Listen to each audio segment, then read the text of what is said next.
It is not known for certain why Satoshi Nakamoto chose to remain anonymous.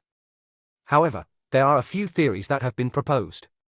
One possibility is that Satoshi wanted to avoid personal attention and media scrutiny, as the early days of Bitcoin were characterized by a high level of skepticism from the public and mainstream media. By remaining anonymous, Satoshi was able to focus on the development of the technology and the growth of the community without having to deal with the distractions of public fame. Another possibility is that Satoshi was concerned about the legal implications of creating a decentralized digital currency. At the time that Bitcoin was created, the idea of a decentralized, digital currency was largely unknown, and it is possible that Satoshi wanted to avoid any potential legal issues that could arise from his involvement in the project. Finally, it is also possible that Satoshi simply wanted to remain private and did not want his personal identity to be associated with the creation of Bitcoin. Whatever the reason, Satoshi's decision to remain anonymous has had a lasting impact on the Bitcoin community and has added to the mystique and legend of the world's first decentralized digital currency.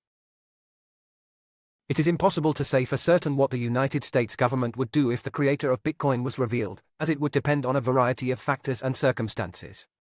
However, it is possible that the government would have some interest in the individual, as the creation of Bitcoin has had a significant impact on the financial world. It is likely that the government would want to learn more about the individual and the motivations behind the creation of Bitcoin. Additionally, if the individual was found to have violated any laws in the creation or distribution of Bitcoin, they could potentially face legal consequences. However, it is also possible that the government would take a more positive view of the individual and see them as a pioneer in the field of digital currencies. Ultimately, it is impossible to predict exactly how the government would respond if the creator of Bitcoin was revealed, as it would depend on the specific circumstances and details of the situation. The United States government has previously prosecuted individuals for creating their own currency. Under U.S. law, the creation and distribution of a private, decentralized currency is generally considered to be illegal.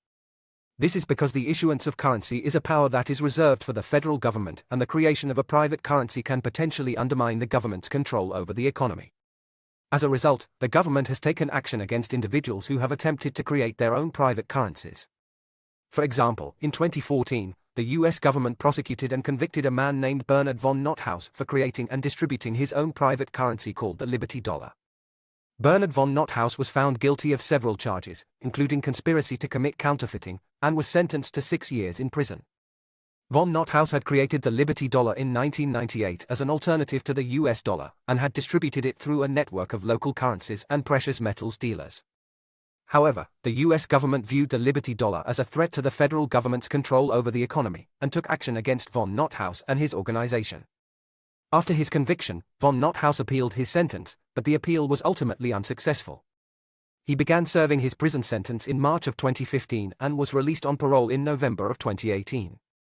Overall, the case against Bernard von NotHaus serves as a reminder of the government's stance on the creation and distribution of private, decentralized currencies. While the creation of such currencies is not explicitly illegal in the United States, the government has shown that it is willing to take action against individuals who attempt to create and distribute their own currencies.